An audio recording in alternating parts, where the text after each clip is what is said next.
उत्पत्ति अध्याय 1 सृष्टि का वर्णन। आदि में परमेश्वर ने आकाश और पृथ्वी की सृष्टि की, और पृथ्वी बेडोल और सुनसान पड़ी थी, और गहरे जल के ऊपर अंधियारा था, तथा परमेश्वर का आत्मा जल के ऊपर मंडलाता था। तब परमेश्वर ने कहा, उजियाला हो, तो उजियाला हो गया।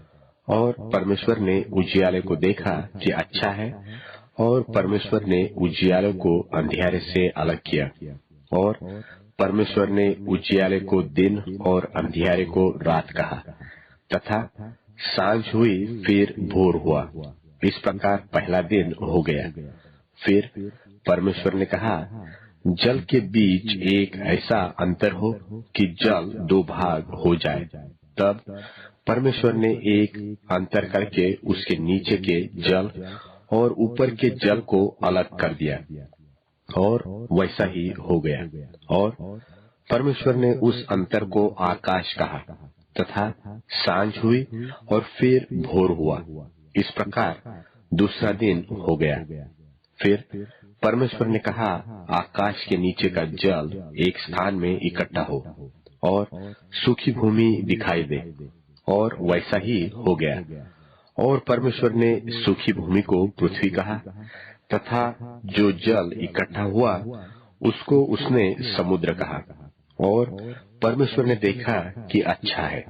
फिर परमेश्वर ने कहा, पृथ्वी से हरी घास तथा बीज वाले छोटे छोटे पेड़ और फलदायी वृक्ष भी, जिनके बीज उन्हीं में एक एक की जाति के अनुसार होते हैं, पृथ्वी पर उगे, और वैसा ही हो गया।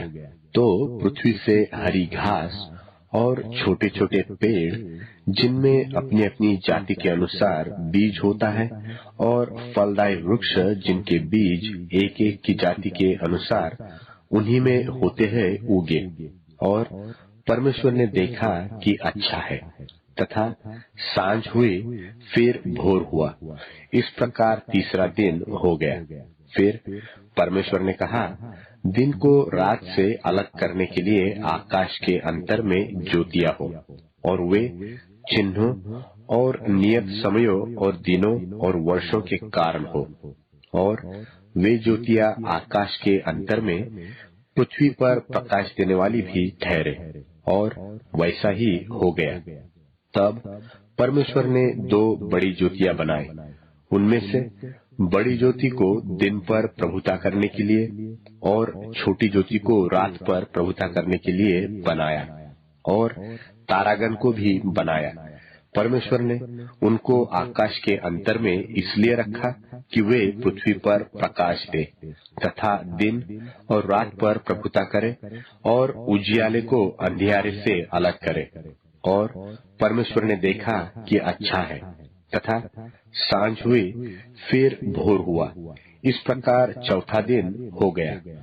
फिर परमेश्वर ने कहा, जल जीवित प्राणियों से बहुत ही भर जाए, और पक्षी पृथ्वी के ऊपर आकाश के अंतर में उड़े।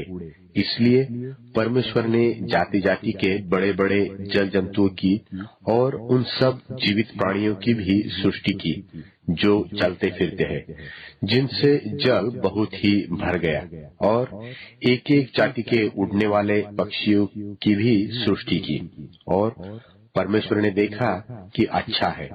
और परमेश्वर ने यह कह के उनको आशीष दी कि फूलो, फलो और समुद्र के जल में भर जाओ, और पक्षी पृथ्वी पर बढ़े। तथा सांझ हुई फिर भोर हुआ। इस प्रकार पांचवा दिन हो गया। फिर परमेश्वर ने कहा, पृथ्वी से एक एक जाति के जीवित प्राणी, अर्थात घरेलू पशु और रेंगने वाले जंतु और पृथ्वी के वन पशु जाति जाति के अनुसार उत्पन्न हो, और वैसा ही हो गया। सो परमेश्वर ने पृथ्वी के जाति जाति के वन पशुओं को, और जाति जाति के घरेलू पशुओं को, और जाति जाति के भूमि पर सब रेंगने वाले जंतुओं को बनाया।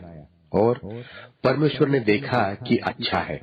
फिर परमेश्वर ने कहा, हम मनुष्यों को अपने स्वरूप के अनुसार अपनी समानता में बनाए, और वे समुद्र की मछलियों और आकाश के पक्षियों और घरेलू पशुओं और सारी पृथ्वी पर और सब रेंगने वाले जंतुओं पर जो पृथ्वी पर रेंगते हैं अधिकार रखे। तब परमेश्वर ने मनुष्य को अपने स्वरूप के अनुसार उत्पन्न किया, अपने ही स्वरूप के अनुसार परमेश्वर ने उसको उत्पन्न किया, नर और नारी करके उसने मनुष्यों की सृष्टि की। और परमेश्वर ने उनको आशीष दी और उनसे कहा, फूलो फलो और पृथ्वी में भर जाओ और उसको अपने वश में कर लो और समुद्र की मछलियों तथा आकाश के पक्षियों और पृथ्वी पर रेंगने वाले सब जंतुओं पर अधिकार रखो। फिर परमेश्वर ने उनसे कहा, सुनो, जितने बीज वाले छोटे छोटे पेड़ सारी पृथ्वी के ऊपर हैं और जितने वृक्षों में बीज वाले फल होते हैं, वे सब मैंने तुमको दिए हैं, वे तुम्हारे भोजन के लिए है। और जितने पृथ्वी के पशु और आकाश के पक्षी और पृथ्वी पर रेंगने वाले जंतु हैं, जिनमें जीवन के प्राण हैं, उन सब के खाने के लिए मैंने सब हरे हरे छोटे पेड़ दिए हैं। और वैसा ही हो गया। तब परमेश्वर ने जो कुछ बनाया था सबको देखा तो क्या देखा कि वह बहुत ही अच्छा है। तथा सांझ हुई, फिर भोर हुआ, इस प्रकार छठवां दिन हो गया।